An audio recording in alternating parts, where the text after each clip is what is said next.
Hello students, आप सबके सामने मैं आज बायोमोलेकुल्स चैप्टर जो है इसके संबंध में चर्चा करूंगा, इसकी जानकारी दूंगा।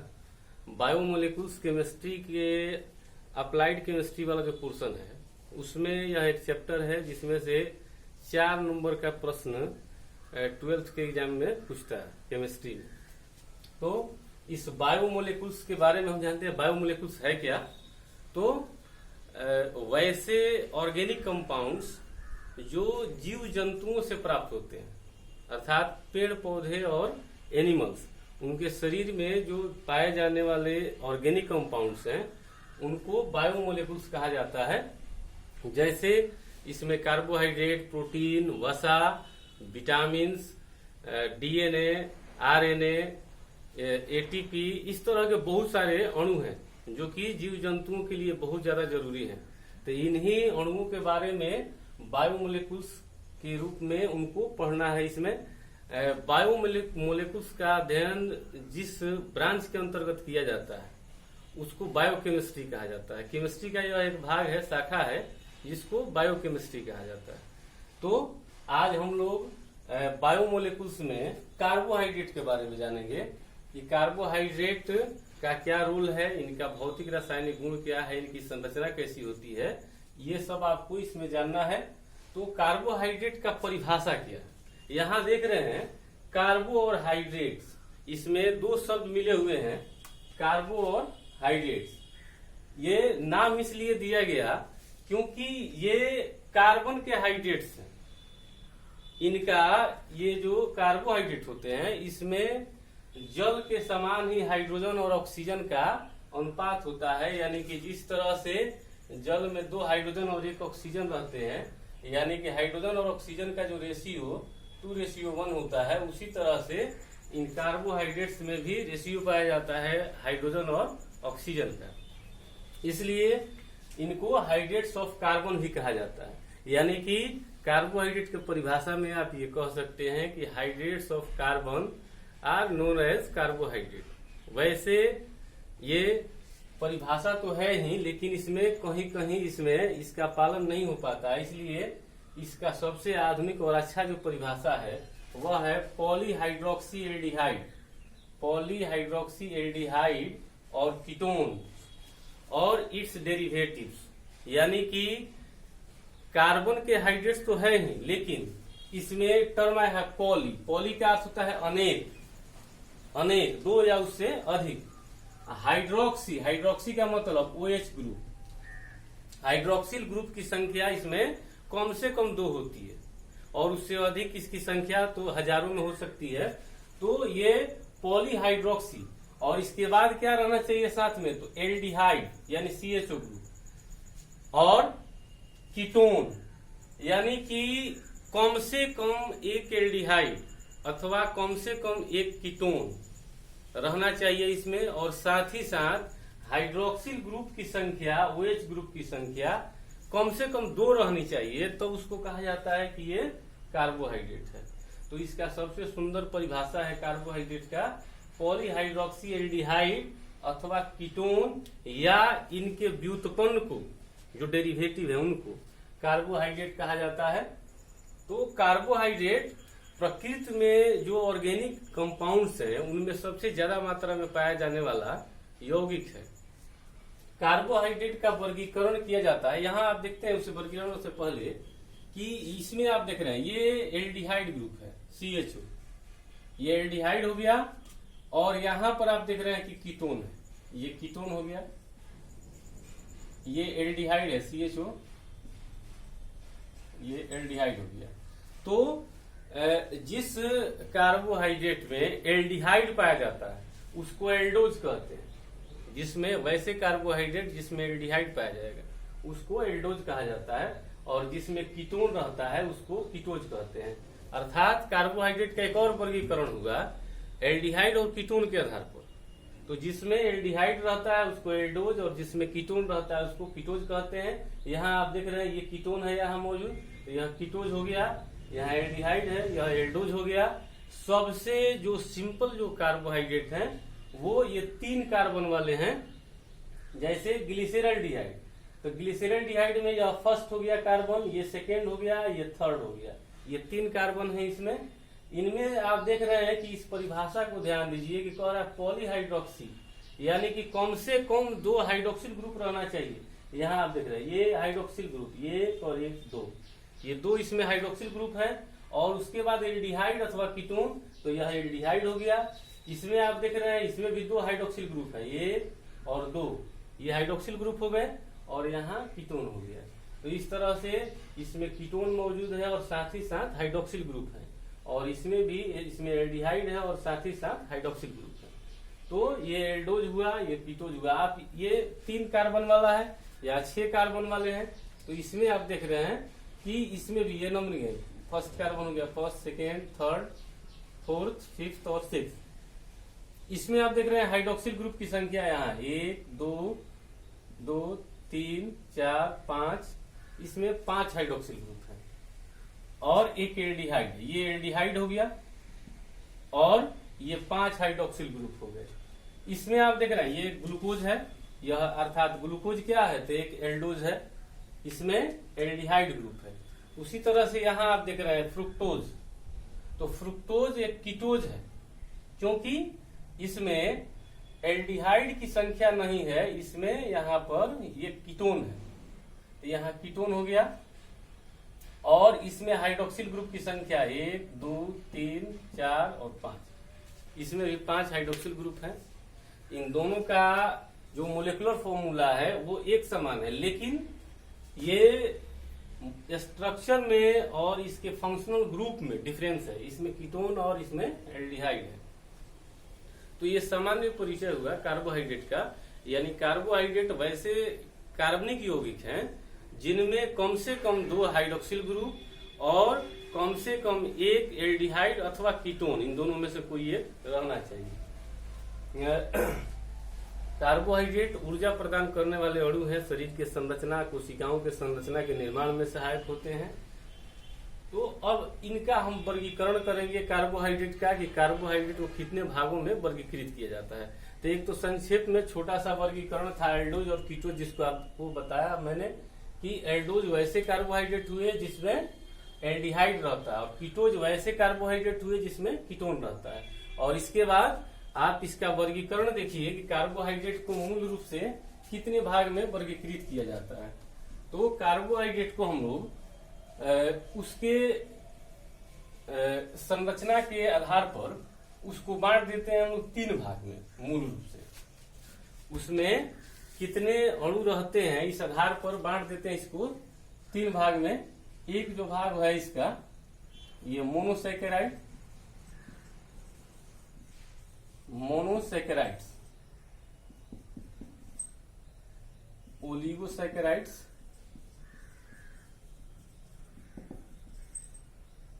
और तीसरा हो गया पॉलीसैकेराइड्स।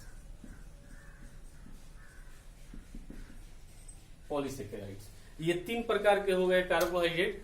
इसमें जो कार्बोहाइड्रेट हैं, ये कार्बोहाइड्रेट जो 3 तरह के हुए, इसमें आप देख रहे हैं यहाँ मोनो, मोनो का अर्थ होता है सिंगल, एक, और सैकेराइड बना है सैकेरॉन से, जिसका ग्रीक भाषा का यह टर्म है सैकेरॉन। सैकेरॉन का अर्थ होता है शुगर। ठीक, तो मोनोसैकेराइड वैसे कार्बोहाइड्रेट है, इनको सिंपल शुगर भी कहा जाता है, जिनका हाइड्रोलिसिस होने पर और दूसरे प्रकार के या और अधिक प्रकार के कार्बोहाइड्रेट का निर्माण नहीं हो सकता है। अर्थात इनमें केवल एक कार्बोहाइड्रेट का अणु होता है, ये मोनोसैकेराइड हो गए। ओलिगो सैकेराइड यहाँ पर भी लिखा हुआ है, तो ओलिगो, ओलिगो का अर्थ होता है फ्यू, थोड़ा, और सैकेराइड यानी शुगर, जिसमें कार्बोहाइड्रेट या ऐसा कार्बोहाइड्रेट है जिसमें 2 से लेकर के और 10 तक मोनोसैकेराइड्स पाए जाते हैं। अर्थात इनका जब हाइड्रोलिसिस होता है, कंप्लीट हाइड्रोलिसिस होता है ओलिगोसैकेराइड का, तो ये कम से कम 2 मोनोसैकेराइड प्रदान करेंगे अथवा मैक्सिमम 10 मोनोसैकेराइड प्रदान करते हैं, और इनको कहा जाता है ओलिगोसैकेराइड। इसके बाद तीसरा है पॉलीसैकेराइड। तो पॉलीसैकेराइड जो होते हैं, पॉली का अर्थ होता है मेनी, अधिक, अधिक मात्रा में, और सैकेराइड का अर्थ है शुगर से। यानी कि इनका जब कंप्लीट हाइड्रोलिसिस होता है तो ये कम से कम 11 और मैक्सिमम हजारों की संख्या में, हजार लाख में भी ये मोनोसेकेराइड प्रदान करते हैं, इसलिए इनका नाम रखा गया पॉलीसेकेराइड। यानी अणु भार देखा जाए तो सबसे कम होता है मोनोसेकेराइड का और सबसे अधिक होगा पॉलीसेकेराइड का। तो हम अब एक एक करके इसमें जानेंगे। केमिस्ट्री में मूल रूप से जो मोनोसेकेराइड है तो इससे ज्यादा प्रश्न आता है। मोनोसेकेराइड में ग्लूकोज और फ्रुक्टोज, इन दोनों से प्रश्न जो है वो अधिक मात्रा में पूछे जाते हैं। तो मोनोसेकेराइड के बारे में आप अब जानिए मोनोसेकेराइड क्या है। तो वैसे कार्बोहाइड्रेट जिनमें केवल एक अणु पाया जाता है कार्बोहाइड्रेट का, और इनका जो सामान्य सूत्र होता है मोनोसेकेराइड्स का, ये सामान्य सूत्र होता है CnH2n और ON। ये सामान्य सूत्र है मोनोसेकेराइड का। यानी जितना कार्बन की संख्या होगी उसका डबल हाइड्रोजन और कार्बन की संख्या के बराबर ही इसमें ऑक्सीजन होता है। मोनोसेकेराइड को कार्बन की संख्या के आधार पर इसको वर्गीकृत करते हैं कि उसमें कार्बन कितना रहता है। तो सबसे कम कार्बन होता है किसी कार्बोहाइड्रेट में, तो इसकी संख्या है 3। इस तरह से जो मोनोसेकेराइड है कार्बन की संख्या पर जब वर्गीकृत करते हैं इसे, तो इसे ट्रायोज,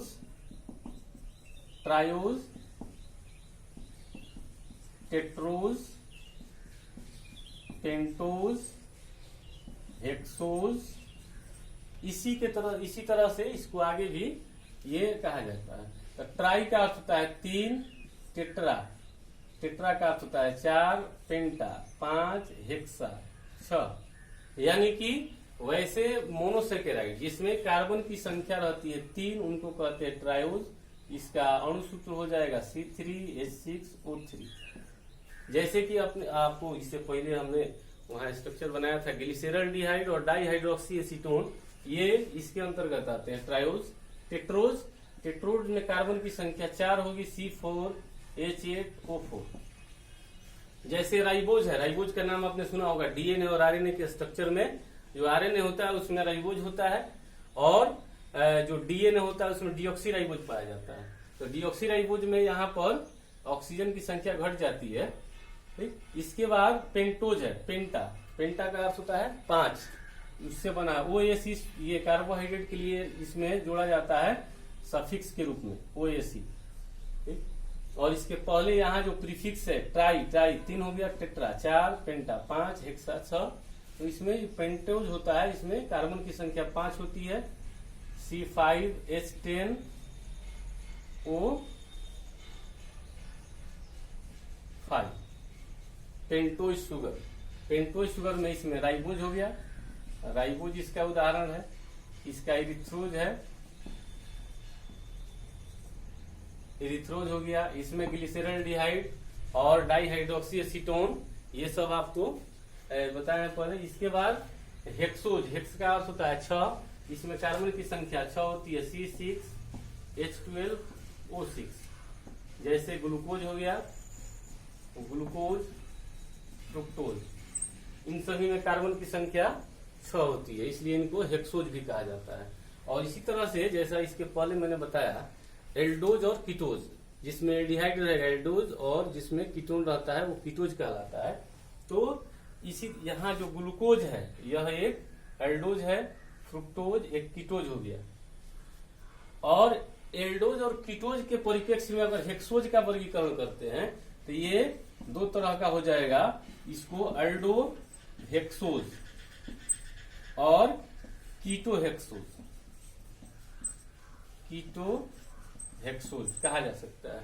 अल्डो हेक्सोज यानी कार्बन की संख्या 6 रहेगी लेकिन उसमें एक एल्डिहाइड रहेगा। जैसे ग्लूकोज एक अल्डो हेक्सोज है, और इसी तरह जो फ्रुक्टोज है इसमें कीटोन रहता है, तो यह कीटो हेक्सोज हो गया।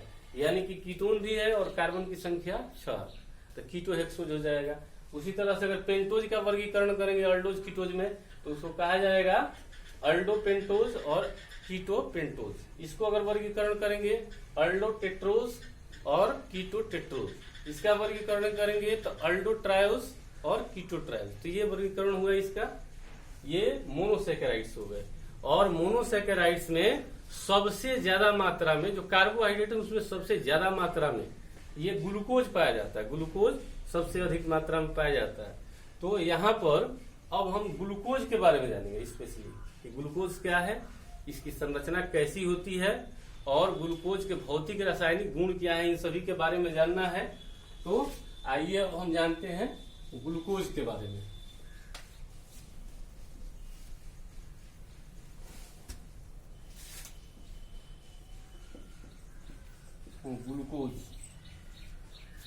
ग्लूकोज एक अल्डोहेक्सोज है, अर्थात इसमें अल्डोज रहता है और साथ ही साथ कार्बन की संख्या जो होती है वह 6 होती है।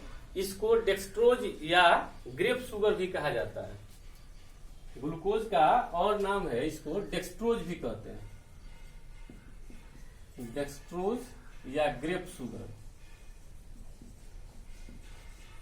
इसको ग्रेप शुगर भी कहा जाता है, डेक्सट्रोज या ग्रेप शुगर। तो डेक्सट्रोज इसलिए कहते हैं कि अब यहाँ पर ये जो ग्लूकोज होता है यह ऑप्टिकली एक्टिव होता है। आप केमिस्ट्री में ही पढ़े होंगे आइसोमेरिज्म, समावयवता।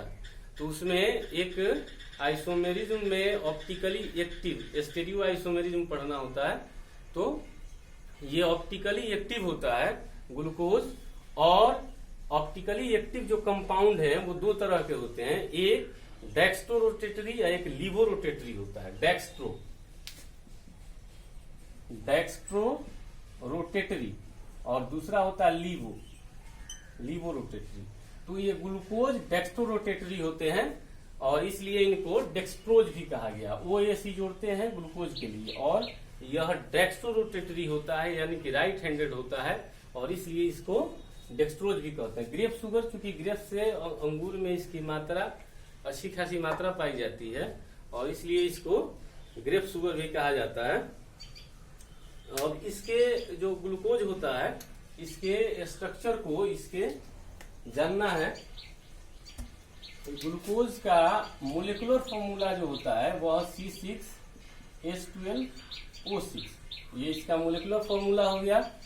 और इसका एक और स्ट्रक्चर है जिसको फिटिंग बियर फार्मूला कहा जाता है, फिटिंग बियर फार्मूला। इसमें ये संरचना होता है CHO CHOH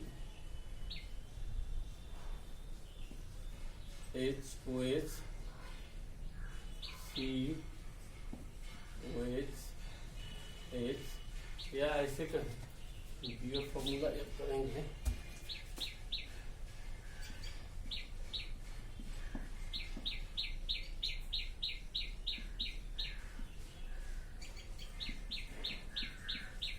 fitting beer formula इसको कहते हैं। ये क्योंकि ये 4 बार CHOH आता है और एक जो 1 नंबर कार्बन होता है वो एल्डिहाइड ग्रुप के रूप में है और ये हो गया। और दूसरा जो फार्मूला है जिसको फिशर प्रोजेक्शन फार्मूला भी कहा जाता है। तो फिशर प्रोजेक्शन फार्मूला में इसको हम लोग ऐसे बनाते हैं स्ट्रक्चर को,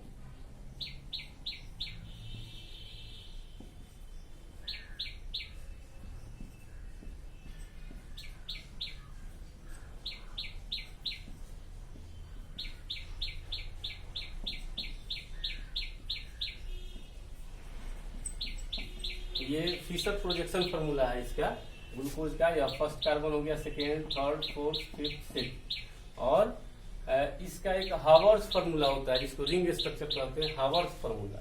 तो हावर्स फार्मूला में ग्लूकोज का स्ट्रक्चर ऐसे रहेगा।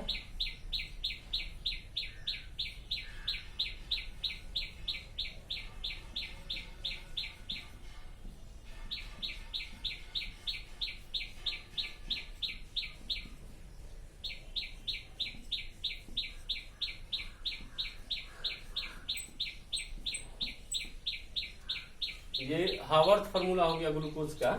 तो हावर्थ फार्मूला में आप देख रहे हैं कि यहाँ ये फर्स्ट कार्बन हो गया, ये सेकेंड हो गया, थर्ड, फोर्थ, फिफ्थ और सिक्स्थ। इसमें ऑक्सीजन की संख्या यानी 6 कार्बन हो गया, हाइड्रोजन 1 2 3 4 5 6 7 8 9 10 और यहाँ पर 2 है 12।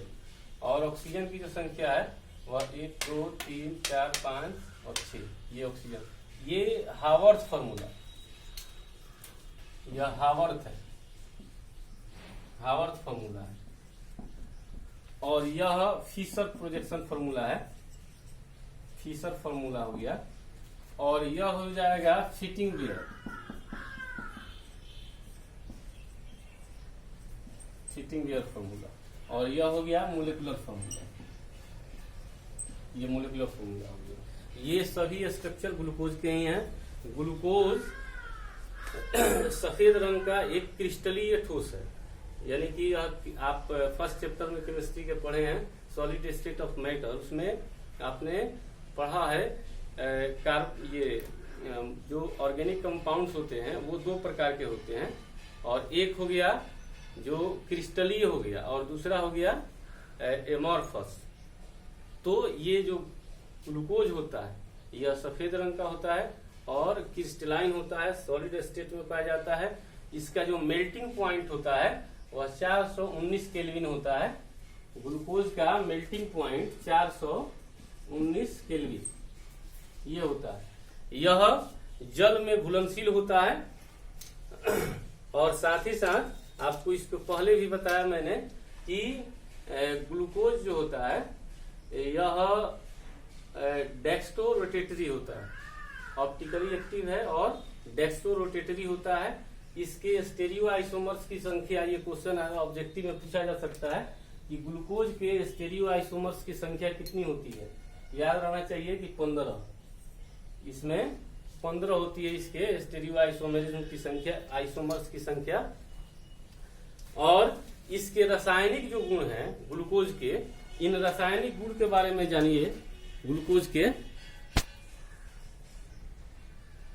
रासायनिक दृष्टिकोण से ग्लूकोज एक पॉलीहाइड्रोक्सी एल्डिहाइड है, जिसमें एल्डिहाइड ग्रुप की संख्या 1 रहती है और हाइड्रोक्सिल ग्रुप की संख्या 5 होती है। ग्लूकोज हाइड्रोक्सिल एमीन के साथ जब अभिक्रिया करता है तो यह ऑक्सीन प्रदान करता है। ये इसका रासायनिक प्रॉपर्टी में है, पूछा जाता है ऑब्जेक्टिव में ही। ऑब्जेक्टिव में भी इसको पूछा जाता है इस प्रश्न को कि हाइड्रोक्सिल अमीन के साथ अभिक्रिया करने के पश्चात ग्लूकोज कौन सा अणु प्रदान करता है। तो हाइड्रोक्सिल अमीन से यह अभिक्रिया करके ऑक्सीन प्रदान करता है। इसी प्रकार ग्लूकोज ब्रोमीन जल के साथ अभिक्रिया करके और ग्लूकोनिक एसिड प्रदान करता है। जैसे यहाँ रिएक्शन आप देख रहे हैं, ये ग्लूकोज हो गया, ब्रोमीन जल के साथ जब यह अभिक्रिया करता है तो ये ग्लूकोनिक एसिड प्रदान करता है। ये इसके रासायनिक गुण है। और इसका निर्माण कैसे होता है इस पर थोड़ा सा हम लोग ध्यान देंगे कि ग्लूकोज का निर्माण कैसे होता है। तो वैसे ग्लूकोज जो है 2 तरह से तैयार किया जाता है, पहला सुक्रोज द्वारा और दूसरा है स्टार्च या सेलुलोज द्वारा। तो जो सुक्रोज होता है ये एक डाइसैकेराइड है, इसमें इसके हाइड्रोलिसिस से 2 ग्लूकोज के अणु प्रदान, 2 इसमें मोनोसेकेराइड प्राप्त होते हैं, एक ग्लूकोज और दूसरा फ्रुक्टोज। यहाँ ये सुक्रोज हुआ। सुक्रोज को जल के साथ जब यह अभिक्रिया करता है गर्म करने पर, जो डाइल्यूट HCl अथवा H2SO4 विलयन के साथ जब इसको गर्म किया जाता है तो गर्म करने पर ग्लूकोज और फ्रुक्टोज प्राप्त होता है।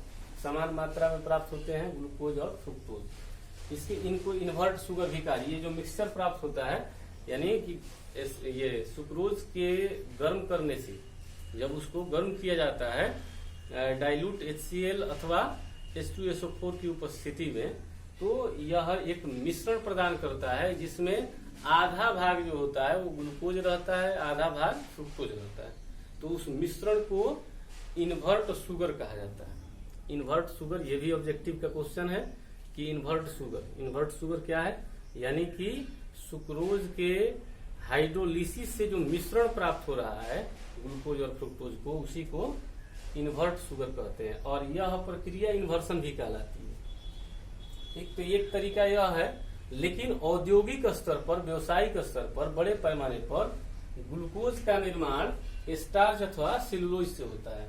ये स्टार्च हुआ, स्टार्च C6H10O5 ये N है। इसकी चूंकि संख्या इसमें बहुत ज्यादा रहती है, हजारों में संख्या होती है ग्लूकोज अणुओं की इसमें स्टार्च में। स्टार्च को जल के साथ ये डाइल्यूट H2SO4 की उपस्थिति में इसको 393 केल्विन टेम्परेचर पर जब गर्म करते हैं तो उससे ग्लूकोज प्राप्त होता है।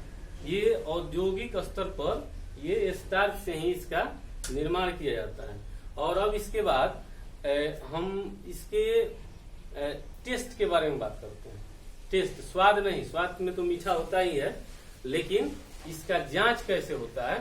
तो कार्बोहाइड्रेट में जो ग्लूकोज है, इस ग्लूकोज के उपस्थिति का पता लगाने के लिए बेंडिक्ट सॉल्यूशन, याद रखेंगे इसको कि बेंडिक्ट सॉल्यूशन अथवा फेलिंग सॉल्यूशन जो होता है, फेलिंग रिएजेंट और इसमें बेंडिक्ट सॉल्यूशन, इन दोनों के साथ ही यह अभिक्रिया करता है और लाल रंग का इसके अवक्षेप ये प्रदान करता है, लाल रंग का क्यूप्रस ऑक्साइड का Cu2O।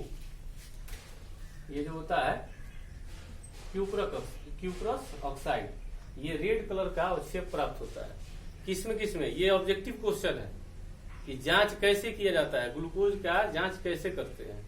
तो ग्लूकोज का जांच जब करते हैं हम लोग फेलिंग सॉल्यूशन अथवा बेंडिक्ट सॉल्यूशन के साथ, तो उससे लाल रंग का अवक्षेप प्राप्त होता है। और ये अवक्षेप किसका होता है, तो Cu2O, क्यूप्रस ऑक्साइड, इसका अवक्षेप प्राप्त होता है लाल रंग का।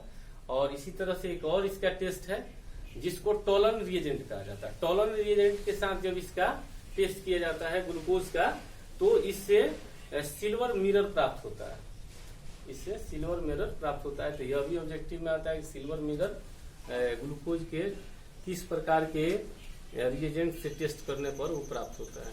या टोलन रिएजेंट के साथ जब ग्लूकोज अभिक्रिया करता है तो क्या प्रतिक्रिया देता है उसके पश्चात, तो वह क्या करेगा कि सिल्वर मिरर प्रदान करता है, उसका काले रंग का अवक्षेप प्राप्त होता है सिल्वर का, जिसको सिल्वर मिरर कहा जाता है। तो ये प्राप्त होता है। और ग्लूकोज का क्या क्या उसका फायदा है, उसका गुण तो हो ही गया, इसका फायदा क्या है, इसका महत्व क्या है, ये जानते हैं। तो ग्लूकोज ऊर्जा प्रदान करने वाला अणु, हम लोगों के शरीर में जो श्वसन की क्रिया होती है उसमें कोशिकाओं के अंदर, माइटोकॉन्ड्रिया के अंदर जो ऑक्सीडेशन होता है ग्लूकोज का, उसके ऑक्सीडेशन से एटीपी प्राप्त होता है, जो ऊर्जा प्रदान करने वाला अणु है। यह काम है इसके। ये जैम जेली जो होता है उसके बनाने में इसका रोल है। खाद्य पदार्थों के परिरक्षण में भी यह सहायक होता है ग्लूकोज का। जो दुर्बल व्यक्ति हैं, यानी कि शारीरिक रूप से जो कमजोर व्यक्ति होते हैं, उनको, रोगियों के इलाज में इनका प्रयोग किया जाता है ग्लूकोज का। और साथ ही साथ कैल्शियम जो ग्लूकोनेट होता है, इसका औषधि के रूप में प्रयोग होता है, दवाई के रूप में इसका प्रयोग किया जाता है। ठीक। और सिल्वर मिरर का अपचयन में भी इसका रोल है। ये हो गया ग्लूकोज। और इसके बाद आप फ्रुक्टोज के बारे में जानिएगा कि फ्रुक्टोज क्या। फ्रुक्टोज का अणु सूत्र भी ग्लूकोज की तरह C6H12 और O6 होता है। और इसे लेबुलोज अथवा फ्रूट शुगर भी कहा जाता है। लेबुलोज इसलिए कहते हैं क्योंकि यह भी ऑप्टिकली एक्टिव होता है और यह लिबोरोटेटरी होता है, लिबोरोटेटरी होता है, और इसलिए इसको लिबुलोज भी कहते हैं। फ्रूट शुगर इसलिए कहा जाता है कि फलों में यह पर्याप्त मात्रा में पाया जाता है, इसलिए इसको फ्रूट शुगर भी कहा जाता है, फ्रुक्टोज को। और यह जान लीजिए कि प्रकृति में जितने भी पदार्थ पाया जाता है, ऑर्गेनिक कंपाउंड पाए जाते हैं, उसमें अगर सबसे मीठे स्वाद वाला होता है तो वो फ्रुक्टोज है। फ्रुक्टोज सबसे मीठा पदार्थ है, ऑर्गेनिक कंपाउंड है, जिसके मीठापन का मान 1.73 है। और ये तुलना किया जाता है सुक्रोज से, यानी सुक्रोज के मीठापन का मान 1 रहता है और उससे तुलना करते हैं।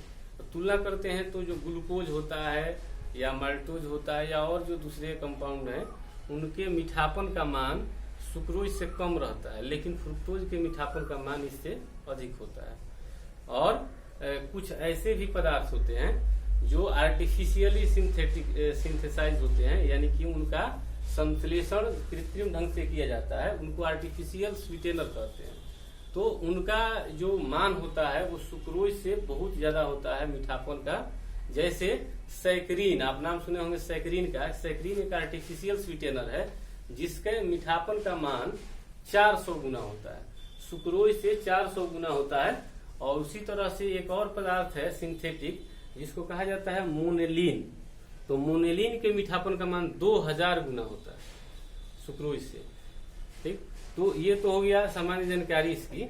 लेकिन जो प्रकृति में पाए जाने वाले जो जैव अणु है उसमें सबसे मीठा स्वाद वाला होता है फ्रुक्टोज। यह भी एक पॉलीहाइड्रोक्सी कीटोन है, पॉलीहाइड्रोक्सी कीटोन, यानी कि इसमें एक कीटोन रहता है और इसके साथ ही साथ इसमें 5 हाइड्रोक्सिल ग्रुप पाए जाते हैं। यहाँ आप देख रहे हैं ये फिशर फार्मूला हो गया, ये मोलिकुलर फार्मूला है, फिशर फार्मूला और हावर्थ फार्मूला। तो इसमें ये कार्बन नंबर 1 हो गया, 2, 3, 4, 5 और 6। तो ये 6 कार्बन है इसमें। यहाँ 1, 2, 3, 4 और 5 ये हाइड्रोक्सिल ग्रुप हो गया और इसमें यहाँ कीटोन हो गया। तो ये पॉलीहाइड्रोक्सी कीटोन है जिसको कीटो हेक्सोज भी कहते हैं। पहले भी आपको मैंने बताया इसको कीटो हेक्सोज भी कहा जाता है। ये हावर्थ फार्मूला है, यानी कि रिंग स्ट्रक्चर है इसका। इसमें कार्बन नंबर 1 है, 1, 2, 3, 4, 5 और 6 ये स्ट्रक्चर है।